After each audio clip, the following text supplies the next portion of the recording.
Hey there, Knicks fans. You crazy yet? I know I am. How you doing? It's your boy, Jonathan Macri, with you for another episode of the Knicks Film School Podcast. First, introduce my glorious co-host, Jeremy Cohen. Hello, Jeremy. Hey, John. How's it going? How you doing? After this, how you doing? After this, we only got 2 more weeks of this regular season left to go, right? Because there's 3 weeks left, right? Mm-hmm. So we will record an episode next week, and then a week after that, and then the one after that will be at the season will be over. Well, you want to know the worst part, though? Is there a worst part? There is. The worst part is that we are so obsessed with this team that a week will go by and be like, you know what? I kind of miss Knicks basketball. When is the summer league? Because I'm really eager to see any sort of Knicks basketball I can. And then it's just waiting again until spring training, until training camp, and convincing yourself this year will be different. Maybe it is, but it's the same pattern that we have. So yeah, that's how it'll go. That's how it'll go. And that is how we're doing. Yeah. So we're getting close. We're getting close to the end, and it is staggering to me at this point that the conversation we'll have today and the conversation that we are still having with less than 3 weeks left to go in this season is a slight variation on the conversation that we were having 3 weeks into the year, probably, maybe a little bit more, some of the topics have changed a little bit, but rearrange the names and it's different names, same game of musical chairs, so to speak. So let's get into it. So the Knicks, where's the best place to start with this? Because we're going to get to Andrew's overarching discussion topic in a second, but I always kind of like to start off with what's the feel? What's the sentiment? What's the one word that could describe how we're all feeling right now? And I actually think it may be just everybody wants it to end, right? Is that the place that we've finally arrived? For some people have been here for months probably, but that's kind of where I'm at now. Would you say that one word would be Kevorkian? Just end it kind of thing? Because I mean, sure, but that's a little macabre. I don't know if there is one word to describe this past week. You know what? I do have one, actually. What? I'm going to say hollow. It was a hollow week. And the reason I say it was that's hollow, good. It was 2-1. And if you looked at it on the surface, you'd say, hey, that's a good week. I mean, of course, if you are not a fan of tanking, that's a good week.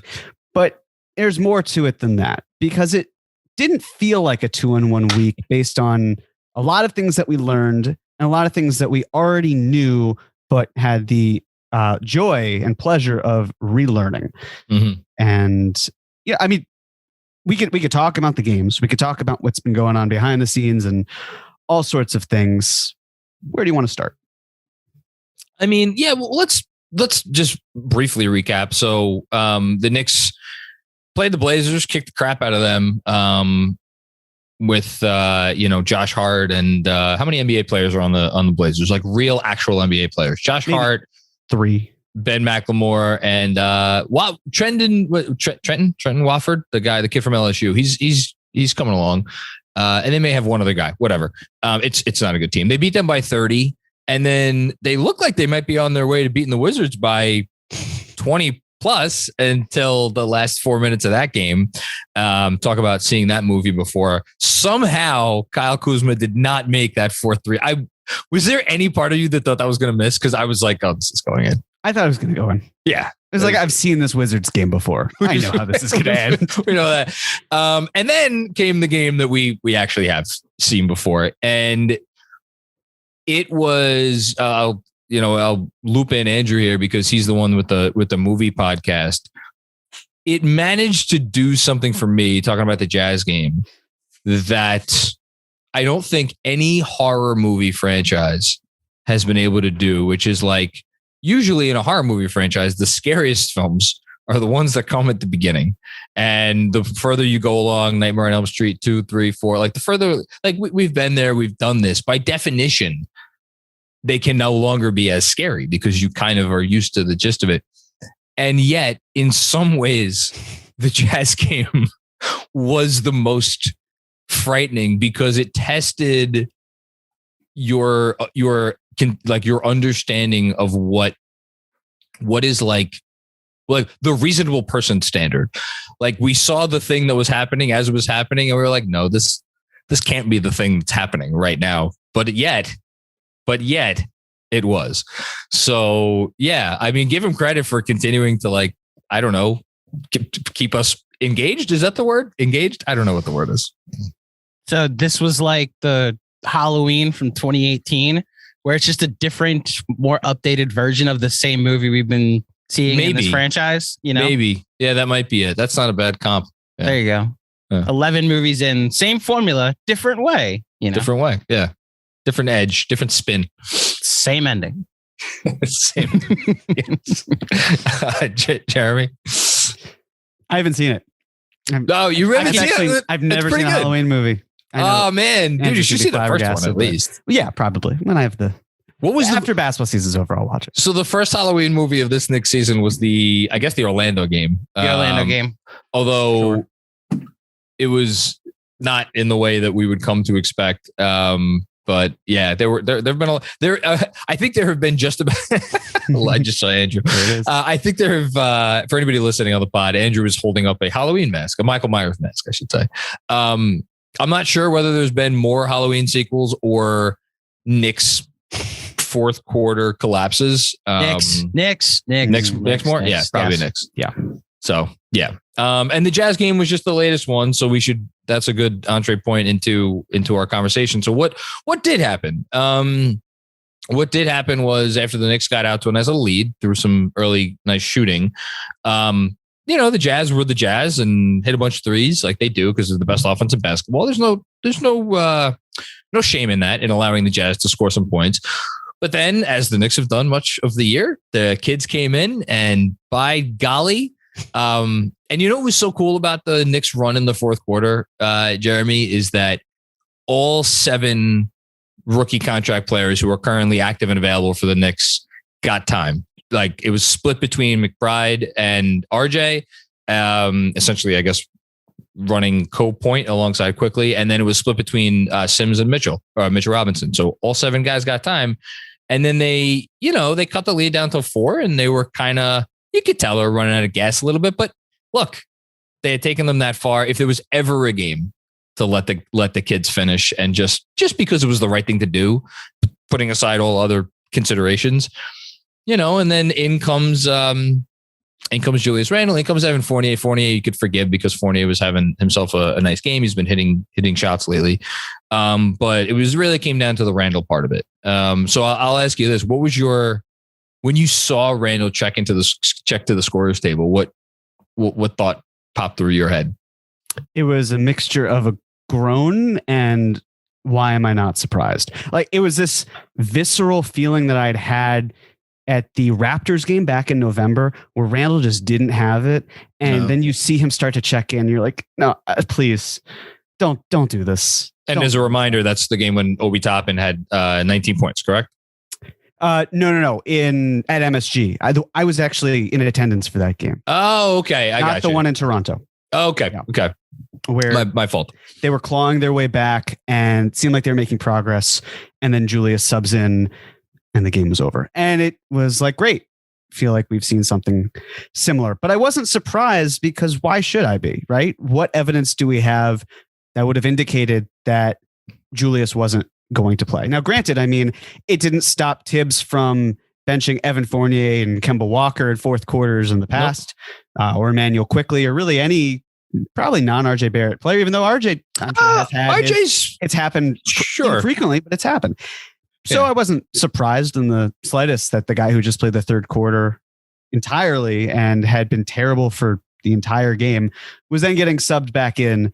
And sure enough, it didn't end well.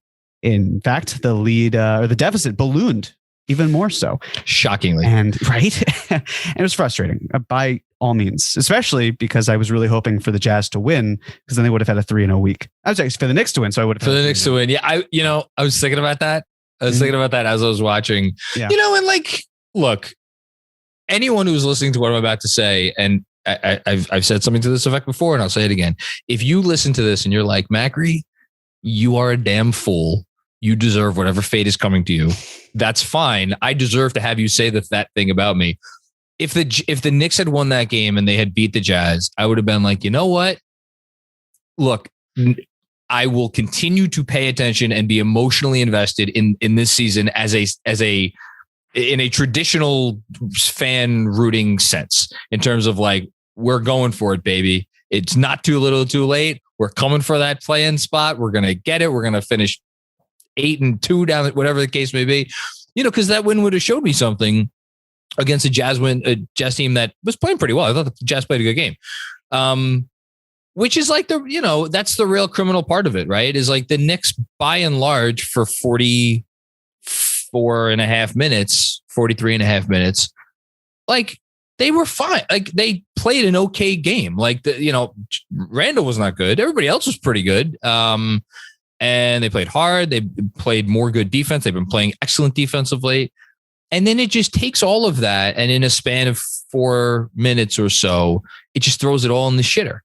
And that to me is why, yet again, this game was so representative of so much of the frustrations this year, because there really is, if you boil it down, and like we've talked about it and we'll continue to talk about it, there are a lot of positives to take away from the season in certain segments, but it is so hard to feel good about any of it when you have this player, Julius Randle, who is, I don't even know how to finish that sentence, who just is. Julius Randle is. And then you have a coach who, for people who are defending him, I mean, how, like, there's no explanation for the actions that he took at the end of that game and that decision. And you heard him in the post-game press conference, and you like, I'm sure you heard his response. Like, I don't even think he knows why he brought Julius Randle back in at this point. I genuinely don't know reliable. It's stubbornness. It's a gut reaction. That's really what it is. It is a gut reaction. It's who can I trust? A veteran. What's my best veteran? Randle. Julius Randle. That's how he's going to view it. This time it will be different.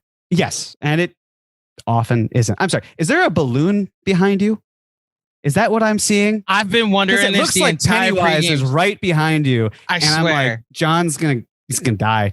Oh, I really hope for those who can't see on the pod, John's had this string hanging behind him. It is a balloon. It's an Elmo balloon. I've been staring at it since the pregame show, and I've been wondering what it is. I wish you would have told me. It's a red balloon. I didn't know until I saw it moving. So when you got up to go do something, when Jeremy was answering your question during the pregame show, and I saw it moving, and I was like, all right, remember to bring that up. And we just got into it. And then I just saw it moving again. It was like, all right, what is that? Well, now I'm surprised you didn't put it over the plate. This is probably a better put an Elmo over the happy face to look at. Sorry about that. Sorry to distract you. No, it's totally fair. Can we take maybe Thibs was distracted by a balloon. Maybe it was. Well, there was a bat at MSG apparently last night. Was there? So oh, wow. I didn't know that. That's what Steve Popper was saying. But can we take a step back and talk about the Jake Fischer article? Because I think that actually can play into this thought. So yeah. So do you want to recap it? Sure. So for those who may not have seen it, Jake Fischer came out with an article last week in between our pods that basically said that the Knicks are leaning towards keeping Thibs, that they have the option to let him go, but that they're not going to, that he's in frequent conversation with James Dolan. More than leaning towards, something extraordinary would need to happen for the Thibs to not be back, I think. Right. Is a better way to put it. Yeah. Yes. And listen, I read the article and I walked away feeling mad. And I wasn't mad about the decision, although I certainly wasn't happy about that. I felt mad because the article was all bones and very little meat. It's very possible that the Knicks decide to keep Thibs. And I would, I'll get into how they can spin it. But to me, it felt very much more like, hey, this is their thought process. And They are stingy when it comes to picks. They want a Danny Ainge every situation. They have a crap roster. Things that were very easy to add in and nothing that really felt sourced. The thing that pissed me off the most was the whole Johnny Bryant comment, where it was like, Johnny Bryant can't do anything with this roster. Well, how do we know Johnny Bryant can't do anything with this roster? We would know if we had Johnny Bryant at the helm, but he's not there. So it's moot. It's very hypothetical. But it bothered me this week because I know we've talked about Thibs at length. And believe me, there's plenty of room for us to talk about the other person in the room, and we will get to him, and I admonish him accordingly as well. But in terms of with Thibs, right? There were three things that kind of popped into my head this past week. The first had to do with the talent, right? The fact that the Knicks apparently don't have the talent. I hear it. I get it. If you have a team and you have star talent, you're going to win. Just the bottom line. But to me, it's like, okay, great. Well, even if you don't have the star talent, you have to maximize it in some way. You need to make it to the best of its abilities that it can. We saw it last year. It was a big 15. The sum of the parts, it's a greater whole. And we haven't gotten that this year. Now, you could chalk it up to Julius Randle, who, again, we will talk about, being this incredible second team All-NBA player, leading the Knicks to the first round. And then the Knicks were stonewalled in the first round because the offense sputtered for a myriad of reasons. Personnel, coaching. You could look inexperience. You could chalk it up to a lot of things, just giving Atlanta credit.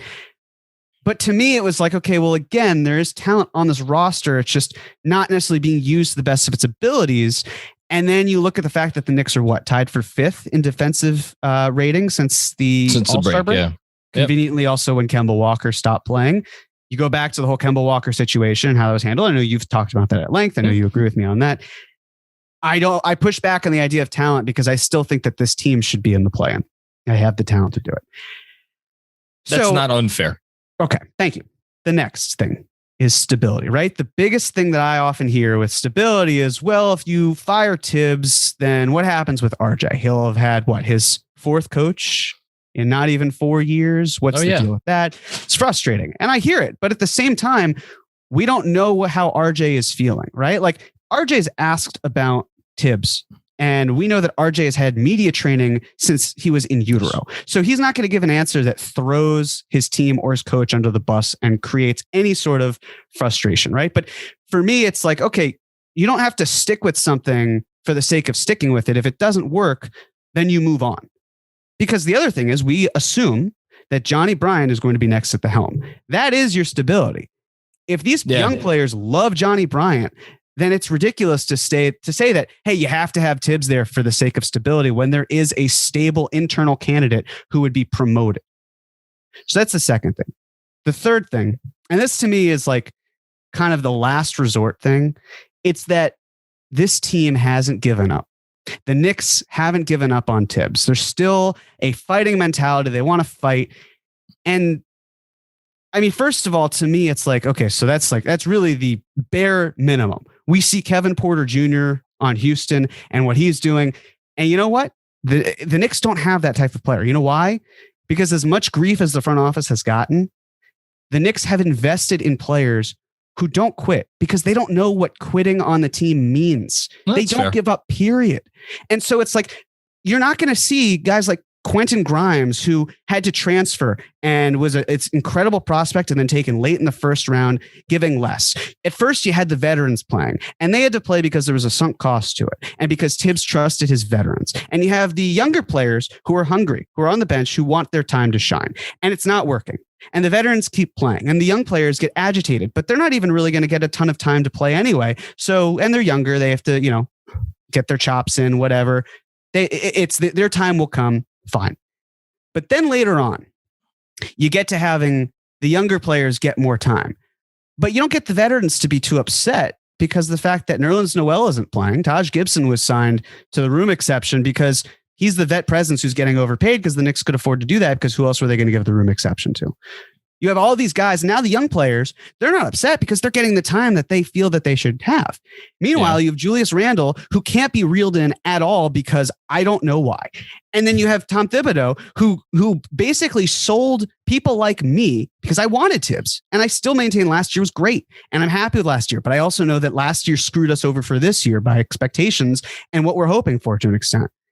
And it pisses me off to see Thibs say like, well, I'm analytically driven and these are the numbers and the data. And then he does the same crap that we know doesn't work. And we know from numbers that we have access to, it may not be the same numbers. They have better numbers than we do, but we know from even basic analytics, it's not working. And we can see with our eyes, it's not working. And so you get all of these guys who are now finally getting the opportunity to prove themselves and they have a chip on their shoulder and they're not going to quit. And so it's just like, of course they're not going to give in. This is their moment. Like Deuce McBride got 3 minutes. Do you think he's not going to give his all in 3 minutes as he gets shuttled back and forth to the Westchester Knicks? He's going to give everything to it. And so I guess the way that I will wrap this up is by tossing it back to you and saying in your newsletter last week, you had written about if you separate Thibs, his last season in Minnesota, if you separate the player of basketball, the president of basketball operations on the coaching part, that this has been his worst year of coaching. Yeah. Right. And to that, my question is, well, if this has been his worst year of coaching and the year that isn't as bad he was fired for, why isn't he fired this year? Because to me, it feels like there's a dam, right? And the dam is cracking, but instead it's like we could repair the dam by getting Thibs out and making sure that it doesn't erupt, or we could let the dam erupt and then try to pick up the pieces and salvage what's there. And I would just kind of rather plug up the holes in the dam and maybe even build a new dam if you have to, but doing something where it's not, it exploded. How do we recover from this? So I agree the dam is breaking. I guess where I'm at odds with you on some of the things you just said about Thibs. And the reason he got fired had nothing to do with his coaching. Is because his fucking wife of the owner didn't like that he cursed on the sidelines. Well, I have to push back because the Jimmy Butler problem was significant. And that was a president of basketball operations issue. Thibs the coach was not fired. That you couldn't retain Thibs the coach and and fire Thibs the president. So I think they also weren't. It goes hand in hand. You know what I mean? I understand what you're saying. But the reason I have to push back is because it's still the locker room, which Thibs also had to manage. And that's why being a president of basketball operations and a head coach doesn't work out. Well, it doesn't work out. And he did a very poor job of it. I don't think anything that happened in Minnesota at that time should be a determining factor for anything that the Knicks do. That's the first thing. I guess the point that I'm in agreement. Look, we could all agree that Thibodeau has done a very poor job responding to adverse situations this season. The Kemba situation, when he was signed, I think Thibs responded poorly to that. I don't know. I have to think that there could have been a better way to try to integrate him, Walker, and Fournier with Randle. Like, however Thibs went about doing that, it was very clear from early on that it's complete. And this is not all on Thibs, but whatever he came up with didn't work, because the team looked like a disjointed mess for the first 20 games. And then his response to that, to bench Kemba and create this rift in the locker room, well, that didn't help matters either. And sure enough, they did not rally around that decision as a team. They went 2-whatever. I think they went 2-8 or 2-9 immediately after the Kemba benching. And then Kemba came back and on and on we go. And then with the whole Randle situation, which is the topic of conversation for this week, Tom Thibodeau has not been able to corral his best player. He's not been able to get consistent effort from his best player. He's not been able to get his best player. Forget about missing shots. It's all the other stuff. If it was just missing shots, that would be a different story. I guess where I'm at a bit of a disagreement with you is you talk about this dam breaking. To me, that thing that's trying to break through the giant doors of the dam or whatever you want your analogy is, that's Julius Randle this season. To me, trying to make this about that it's Thibs that the reason the season that's my fundamental disagreement here. It's not that Thibs has done a good job. We can all agree Thibs has not done a good job. And I agree with you that if the organization thinks there's a better option than Thibs, they should go with it. And if they really believe that, then there's no reason not to go with it. And I've said that on the pod for weeks now. But if you fire Thibs and whatever, you promote Johnny Bryant, fine. What makes anybody think that that's going to make the Julius situation any better? And that's the thing. And look, I'm not saying that that's why you keep Thibs, because the obvious answer to this is, well, fire Thibs and then trade Randle, right? And solve both of your problems. I don't know that it's going to be that easy to trade Randle. And we could talk about that. And I'm sure we will talk about that over the next couple months. I think you're given a little bit, not enough credence to how hard they've played and how sound they have been on defense all year. It is half the court. It is half of what you do out there on the court. And without Walker and since the break, like if it was that easy, like there's two groups of teams in the NBA, right? There's teams that are in the playoffs or the play-in, and there's teams that are out of it with young players who are trying to show them. So if that logic was like, oh, well, there's young players, they're going to be, that's not really all it is, right? It's about having a sound scheme and something that if the players buy into and execute, it's going to work well. And it is working well. He is still I will stand by this. He's one of the defensive masterminds in the league. That does not translate to the other end of the court, which is what everybody's problem is. And I completely agree with that. But again, I go back to, how are you supposed to coach offense if this is the engine that you have? And the answer to that we've arrived at now is like, well, it's up to Thibs to figure out how to corral his engine, how to get his engine working properly, how to get his engine going in the right, like whatever your analogy is. And that is his failure. And he has to own that failure.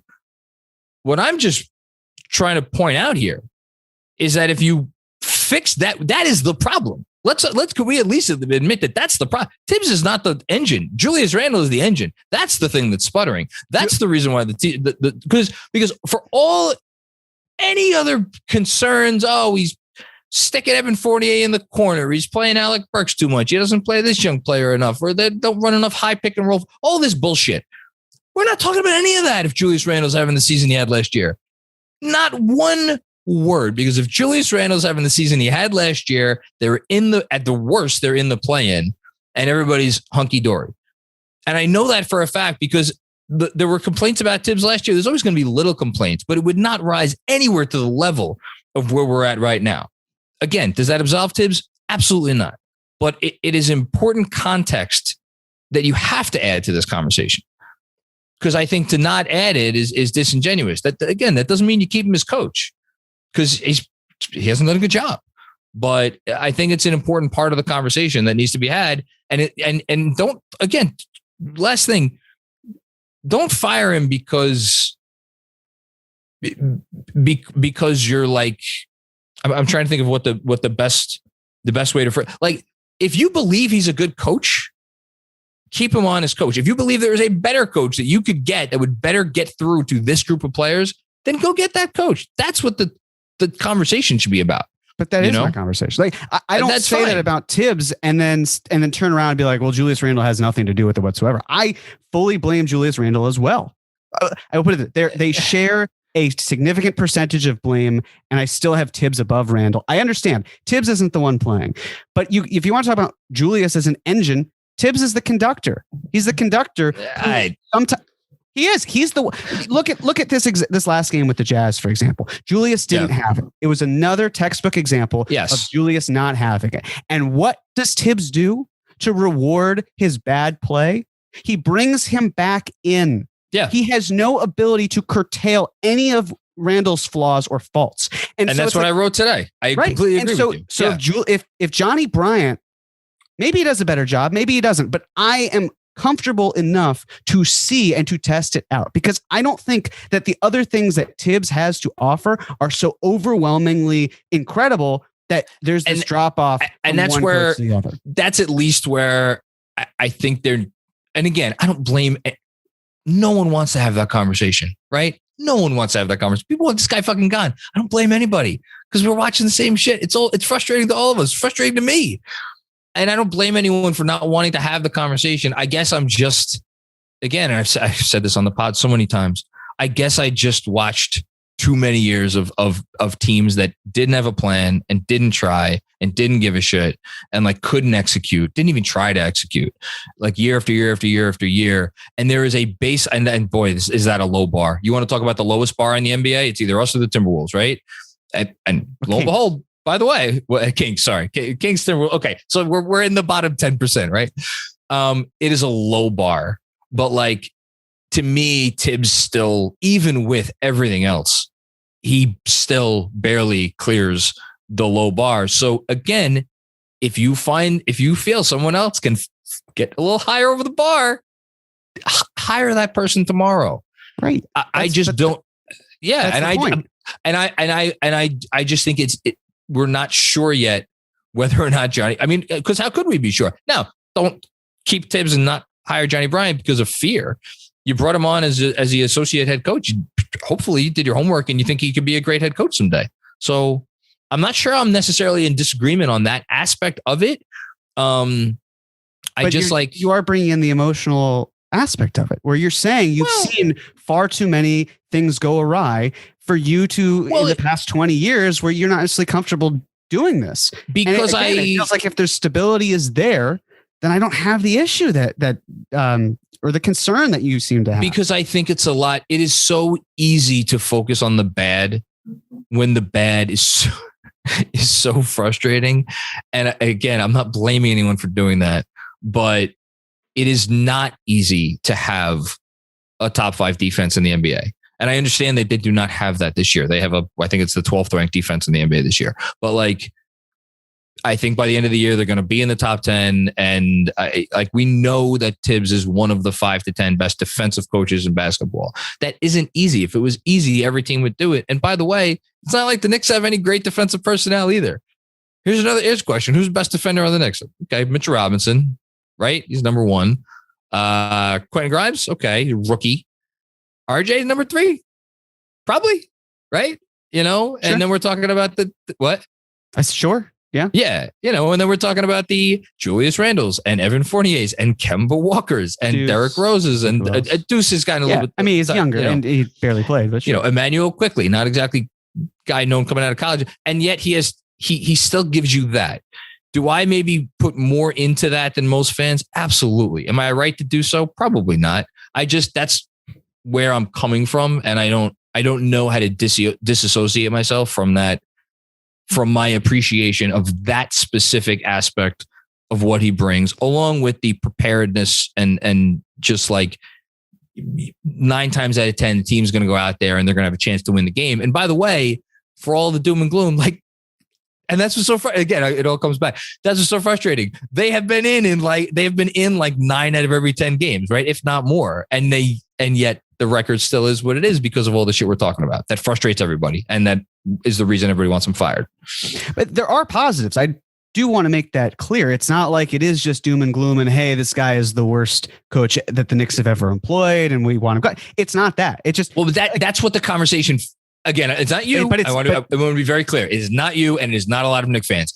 There is a segment of the fan base who, if you, and thank you, Andrew, for nodding and smiling. There is a segment of the fan base that if you would read their tweets and look, that's what it's designed for. That's what social media is. I fucking hate it. And it boils my blood. And that is why I get up here on this fucking soapbox and spew this nonsense every week, because that's the only way to counteract these people who just and again, it's a tweet. What does a tweet matter? It means nothing, right? But it's out there. And the fact that people just get to put out whatever the fuck they want and there's no repercussions. And guess who hears about this shit? And guess who it gets back to? Gets back to the players, and it gets back within the organization. They hear it has been said by retired player after retired player. It is the loudest, most pervasive fan base in sports. And that is what annoys me about where this conversation has deteriorated to. It has ceased to be a civil conversation for months. And I think the people responsible for it, and they all know who they are. And it's not even in one segment of the fan base. It's all over the place. Because it's how you get attention, right? It's how you get clicks. It's how you get likes. It's how you get this. And it's irresponsible. And yes, this is me. This is my get off my lawn speech. Full acceptance. But it bothers me. It bothers me. And that's why I can't get off this point. So I hear you. But to me, the message isn't wrong. It's the delivery that has the problems. Fine. And but that's where the kind of the kernel of it is. The same issues that we're talking about right now, we're talking about it a month and a half ago. Nothing's changed. Nothing has changed. But there was a point where we couldn't even have this conversation because how could we dare entertain it? And now we're having the conversation because even more has played out. And I think that is the biggest thing, John. It's not like I can't believe that you want to have Thibs as coach. It's that we're having the same conversation, but it seems like over time and all of these other things that have ensued, like how many times do we have to see Alec Burks be inserted into a clutch time and almost lose the game, if not lose the game, when you had Fred Katz on your podcast and said, it was -93, -98 that Alec Burks had. I found that stat. That's all me. You did. I found that stat. Yeah. Yes. I'm giving it right back. -98. And it was -98 96 minutes. It's probably got down. It definitely has. But that's the thing. Like it feels like getting gaslighted by Thibs. And then it's like, well, how do you see this and then say the opposite? Well, and we're supposed to think otherwise when we know it's not working. So it's just it's insult. Not you. No. It's insulting to see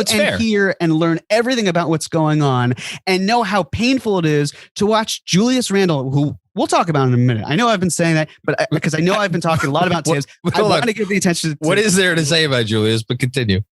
It's just everything about what's going wrong with Thibs.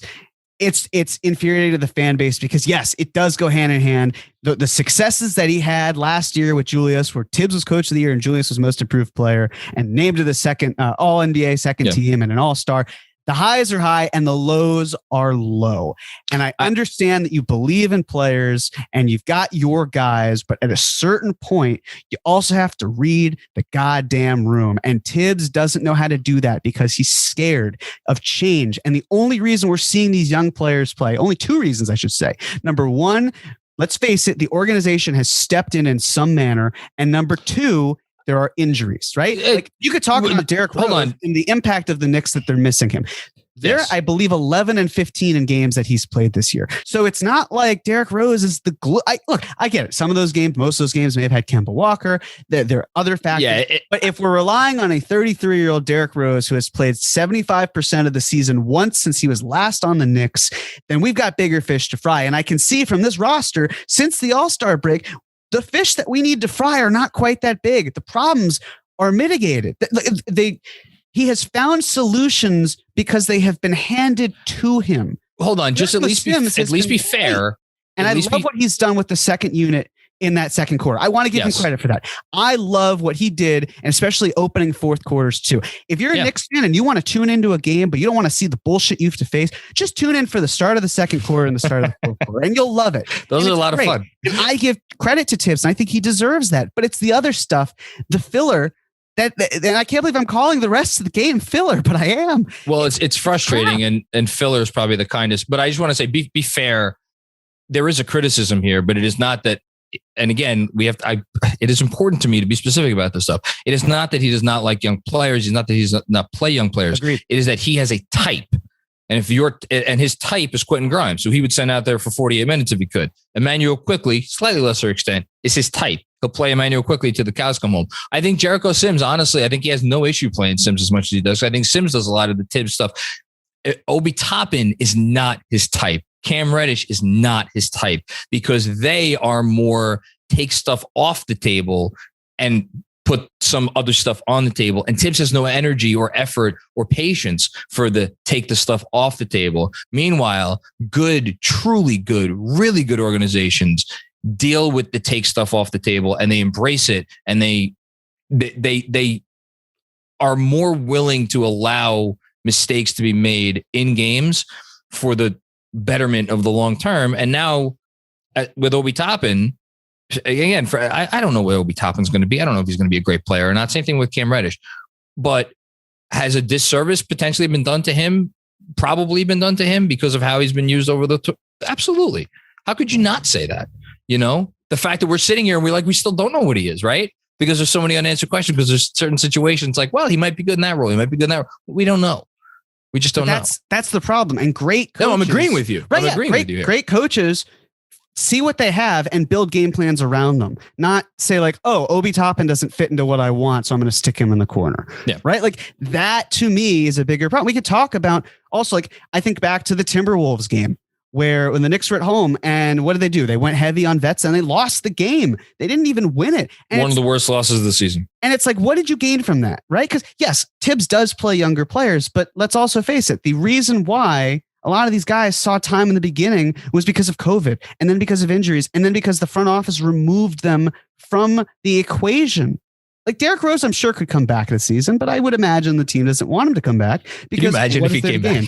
I can't. I really can't. But that to me is what's so frustrating with Thibs, that it's like you have to take the toys away. You have to give him the ingredients, and then he cooks. But then it's, well, they gave him the wrong ingredients. They didn't give him the wrong ingredients. He had the right ingredients. He just didn't make the right choices. And now, like you're blaming the supplier when the cook gave you a bad meal. The cook has learned how to cook. It's a good transition to, we're going to do our detention first this week. Are we talking about the other guy right now? Because now we're going to talk about the other guy, because that's the thing, is like, he has not been good. He may be, the salt may be very, what is good salt? Is good salt is salty? I don't know. Pepper is very peppery. The lettuce, let's move this up. Lettuce is what? What is happening? If you say the lettuce is lettucey, I'm going to go to Brooklyn. The lettuce is lettucey. The lettuce is crisp. The tomatoes are nice and plump. Okay. I'm hungry. The tomatoes are, all of the peripheral ingredients for the most part are good. RJ Barrett's probably your mashed potatoes in this analogy. Maybe a little too creamy on some nights, a little too salty on others. I'm sorry. What meal are you having? What is this? This is a good time for me to place an ad for HelloFresh. We've been loving our HelloFresh this week. We had some, we did shepherd's pie the other night. That's what I should have done with the analogy, because there are lots of ingredients in shepherd's pie. We had some type of pork chop that was really good with their mashed potatoes are great, as well as their green beans. Yeah. It took like half an hour for Ro to make it too. It's great. We're doing figgy pork tomorrow night. Anyway, I digress. The meat for this meal, it's, as a Seinfeld fan, I mean, I know you'll appreciate it. It's a latter season episode, but I know you'll remember it when Frank Costanza got the meat. The story from back, when he was in the army, and then it replayed itself as he was doing what was it, Jewish veterans or something or other? Jewish singles or something? You remember? I'm not making I've seen the episode, but yeah. Yes. Okay. Blanking. The meat had gone bad. Do not eat the meat. The meat is bad. That's Julius Randle. He's the meat that has gone bad. And the smell is permeating the entire organization. And it's gonna get the chef, if not this summer, at some point, it's going to get the chef fired to see if a new chef could come in and spice this baby up. Spoiler alert, ain't happening. He is so far gone. We shouldn't have even had a detention category this year. It just should have been the Julius Randle Weekly Commemoration of Events Award. And just talk about what Julius did or did not do in a given week. And like to have a player not only be bad, but be selfish and bad, which is what Julius Randle is. And you could tell it against, he went into it, the Jazz game, having no intention of trying to do his best to win the game. He wanted to go one-on-one with Rudy Gobert. That was a personal one-on-one, mano-a-mano bullshit thing. And it completely torpedoed any realistic chance they had of winning the game, because the only times their offense was really bad in the first 3.5 quarters, because you could score on the Jazz. That's a dirty little secret. You can score on the Jazz. Their defense has fallen off this year. Their worst offense was always when Julius Randle had the ball. And it was thoughtless. It was careless. And then what happened after the final buzzer is, it's just chef's kiss at that point. That's the cherry on top. I don't know. That's why it's funny to me. You kept saying, we'll get to Randle. What is there to talk about? Oh, there's plenty to talk about. But seriously, so here, have the floor. I don't know what else to say there is. If we're going for Seinfeld comparisons, the episode where George introduces food play into his sex life? Thibs is going for the trifecta. Going for the sandwich in the cabinet in between rounds. And Julius is the meat that you're talking about. He's the meat in that sandwich. Thibs just goes for that sandwich whenever he can. But let's talk about the sandwich. To me, Julius, because last year, obviously the offense was phenomenal because the shooting, especially from mid-range and his spot on the baseline was so great. Were so great. But it obviously tapered off. But to me as well, it was the defense that was so impressive. And Julius is the type of guy where it's like, you look good, you feel good. Yeah. But for him, it's you hit shots, you defend shots. You don't hit shots, you don't defend shots. You don't try. Because again, it's not the missing shots. It's the effort. It's the lack of accountability. And, there's so many times where you want to believe in Julius and he breaks your heart in the sense of we went from wanting to ship him out of town to apologetically giving him the key to the city to now wanting to rescind the key and ship him back out of town. And I can tell you it's probably going to happen. The Knicks are probably going to look, this is a guess, I could be very easily wrong, but I have a feeling I'm going to agree with your guess. But the Knicks are going to, at the end of the season, fire Thibs. They're going to keep Julius. They're going to get a better point guard, and they're going to basically try their best to say, it's a new coach, it's a new system, it's a new guard. Julius has the offseason to do whatever he needs to do to improve.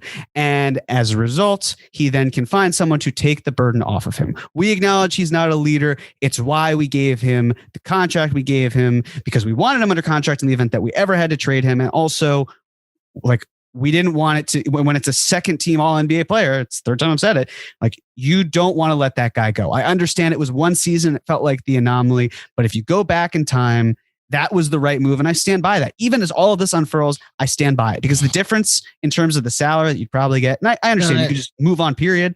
But I'm fine with it. I'm fine with signing him because you just need to try to get him right. But how do you get Julius Randle right? And there's a book I really love. It's by Dale Carnegie. It's called How to Win Friends and Influence People. It was written in 1936, but a lot of the principles still hold. I want Julius Randle to read that book. And now here's the thing, at the risk of sounding like a hypocrite, because one of those things is don't criticize, don't admonish, which I'm doing right now, which we're doing and having no problem. To that, I say, I didn't read that book, so I'm fine. Dale Carnegie, listen, 1936, that was well before sports talk, podcasts, and radio. So there you go. Maybe in the updated version, you might be able to get that. But Julius doesn't know how to play the game. And when I say the game, I don't mean basketball, although some nights it certainly seems like that. Julius doesn't know how to play the game in getting along with people. If you just watch the end of that, right? You have Rudy Gobert basically being like, yo, that's, whatever. Do you know how hard it is for people to sympathize with Rudy Gobert? It's damn near impossible. How do you make him likable? Julius Randle, that's the easiest thing. You then have him start to go off, which we've seen several times before. I remember the Pelicans game, storming off, getting called with a technical, and him having to be calmed down every single time that we've seen this. And what do you you see him shoving security guards, right? You then see Evan Fournier going over there and then being like, screw it. I've seen this movie play on far too much, right? Yep. I'm gone. You see RJ Barrett trying to calm down Julius next to the ref, and he's barking at the ref, and then he starts walking away. And what does RJ do? He puts his arm around the ref and starts talking to him. Julius doesn't know how to win friends and influence people. He talks about not getting the foul call. Look, granted, RJ doesn't exactly get too many calls, but it's getting better because he's also driving a ton. But these refs, they try to be objective, but the reality is they're not. They're humans, and they tend to kind of have their own personal biases. If you do not come across as well-liked, you probably may not get the call. I know for Harden, it might be a different situation, maybe even borderline for someone like Luka. But even then, I still think, if you are able to show why you should get it, and if you are well-liked or even respected, it's a different story. And then Julius just does this bullshit. And it's every time I talked about not giving up in this team, he is the one guy where it's there's no I in team, but there's a me. And it drives me nuts because of the fact that this is a player that the Knicks extended. They want him here, at least in the short term. And if it's the long term, I don't know how they're going to go about it. I still remain convinced, as I did the day he signed that contract, that it is a vehicle to have him moved. And if he stays on this team long term, I'll believe it when I see it. But in the meantime, it's so rough that we know that you can't bring back him and Thibs. And so if you get rid of Thibs, you keep Julius, but you don't have to keep Julius. But then what are you going to do, right? I don't quite know how you solve it without taking off selling at a very low point. And we saw the Knicks weren't interested in selling at a low point. So you have to be absolutely sure if you're the Knicks that come next year, you can't coexist with Julius, period. And if you can't do that, then by all means, get off this wild ride. But if you also think that with a summer of just taking the time away, having someone else be a high usage player that can take the pressure off of Julius so he doesn't have to seem like this first option, which we all say and know that he is, it's a different story. And I feel like to that extent, please, if you're listening to this and you're like, Julius Randle sucks, how can we turn around and trade him for a star? Listen to yourself. Because again, I would love to trade Julius Randle for a star. His value's not there. There's time for him to rehabilitate it. Hopefully next year. Again, I've circled 2023 as a time. I know we've talked about before. Like that is where you hope to get his value up. And by improving the conditions around him, by getting a better offense too. I know friend of the podcast, Channing Frye, he talked about the field goal percentage. He talked about the assists per game. He talked about a lot of things. He also talked about Russell Westbrook, which I vehemently disagree with, but to each their own. Like doing something where you can at least get creative. Let's get nuts sort of thing, right? Like let's not have Obi Toppin stay in a corner. Let's pair these players that maybe wouldn't be there. Let's not have Emmanuel quickly go off and then let's yank him away because I don't know, and then put him back in when Evan Fournier fouls out a minute and 25 seconds later. Well, do something that's creative, do something that's worth it. And that's where Thibs and Julius go hand in hand. And they are, Thelma and Louise, whatever duo name you want to include there. No, Thelma and Louise is pretty good. They're tied to the hip. So I will say a couple of things. One, him always complaining to the refs this season is very amusing to me because last season 5.8 free throw attempts per 36 minutes. This season 5.6. So not a big difference there. That's number one. Number two, I think there is something to be said for his value will be higher if you wait until next season, if only because can it possibly get lower? I think that's valid. However, I think there is a chance that there will be, again, it only takes one team. There is a chance that you will have a team out there this summer who looks at this and says, what if it was a 1-year blip? What if the All-NBA, not that we think he's All-NBA, but what if that's closer to the real thing? And this season for whatever, maybe he didn't want to play with Kemba, maybe this, maybe that. Maybe this is the buy low opportunity that we, organization that's not the Knicks, have been waiting for. Is there a team out there? And ultimately, the Julius trade conversation is going to take care of itself because if the Knicks find an offer where they feel like is good value, they're going to trade Julius Randle. If they don't feel like there's an offer out there with good value, they're not going to trade Julius Randle, which is why ultimately I am in agreement with you. I don't think they're going to trade Julius Randle because I don't think, like some people have posited, that the front office is going to go into the summer with the notion of like, we must get Randle off this team for the sanctity of all that is good and holy. Even though I think, and this is, I guess, where I'll push back a little bit because like the notion that he is going to improve his mental, his emotional, like let alone what's on the court, I'm not buying it. I think he is an incredibly volatile person. I think we've seen that this year. I think he is fueled by, he's fueled by everything. He doesn't, there is no like internal compass. He doesn't, like some players are able to phase everything out and like just hone in. He seems like the opposite of that. And last season, I think he fed off of all the good vibes and it perpetuated into how he played. And that's, it's funny. I went and looked up the quote and I had it in the newsletter today. I want to read it right now. Thibs said after this was in the middle of the season, Thibs said about him, he plays with a lot of toughness. There's a lot of multiple effort plays that he's making, but he's also playing very unselfishly. And then at the end, it's that type of leadership that's invaluable to a team. Like everybody heard that quote when Thibs said it last year and everybody was like, yeah, that's accurate. That fits with the guy that I'm saying. And now it's comical. I'm very fearful because I don't think it's going to change as long as he's here, because in his mind in New York, he's the guy. And just the thought of sitting through another season of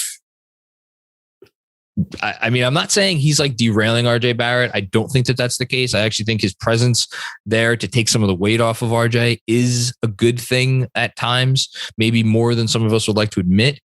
But man, if there's a good deal out there, I guess where I'm curious, where I'd be most curious is what the front office feels like is a good deal, and that's an answer that we just don't have. And we're not going to be able to know until they make a trade. Right. So yeah, I guess we'll find out soon enough. That's why having a high usage point guard, at least, cobbling together, helping with your consolidation and solving more of a problem. And I don't mean this as a slight to Emmanuel quickly in the slightest, just upgrading at that position in a lot of ways would really help you. Not just from an internal perspective, and you can even send other guys out. But like that to me, I'm not saying that's going to save Julius Randle. I'm saying, but he's still going to want his touches, and he's still going to want his usage. And that's one last thing. The thing about having a more creative offense, that has to be embraced to work. And that's the other thing I have a big question about is guess what creative offenses have? They have guys that like move around without the ball and like cut and do all kinds of shit and like are willing to go outside their comfort zone. Julius Randle is the least creative offensive player in the game of basketball. I think there's an argument that could be outside of, I don't know, like Andre Drummond or something. Like he is the antithesis of creativity on a basketball court. So how, like, fine, hire some offensive genius to run all kinds of shit. Like, what in God's name have we seen from Julius Randle lead us to believe that he's going to embrace something like that? Because I personally haven't seen anything. I hear you. And that's obviously something you hope to believe. But I think that that's also where it kind of goes hand in hand with Thibs, where it's like the gremlins, where you water them or feed them after midnight. And then like, there is no punishment. There are no repercussions for anything that he does. And so like he's able to just keep going out there because if something goes wrong, what's really going to happen? I don't think a different coach is going to change that. Maybe not. And maybe the Knicks find the right answer in terms of a solution for a coach. Maybe it's trading Julius Randle, right? Like, I think the other thing to take stock of is if they feel that the entire locker room is done with Julius Randle, that also changes everything, right? Because you need them to buy in as much as you need Julius to buy in. Yeah. And what does it say to the rest of like, this is probably what happened with Kemba. When the players were upset Kemba was removed, and they also likely viewed Julius as a reason for why, like it doesn't stop with him. It's Kemba too, but it's also Julius and what's really going to go on here. And I think you do have to have that buy-in from Julius, and you have to basically say like, you need to sacrifice, but we all need to sacrifice. It's not just you sacrificing, it's all of us. But how do you get him out of that mentality of I'm the guy? I was an all NBA player. Were you an all NBA player to the other guys in the room? And unless you're Derrick Rose, I'm like, yeah, I was. And look how I changed my career. And he deferred to Derrick Rose. Right. Like that is how things change. But I don't know. That's like, I don't have the answer for how you can do it. It's mostly just like, you have to hope that Julius can get over himself. You have to hope that there is a new coach who can instill these rules where things don't fly. Good luck. Good luck finding that person. That's all I will say.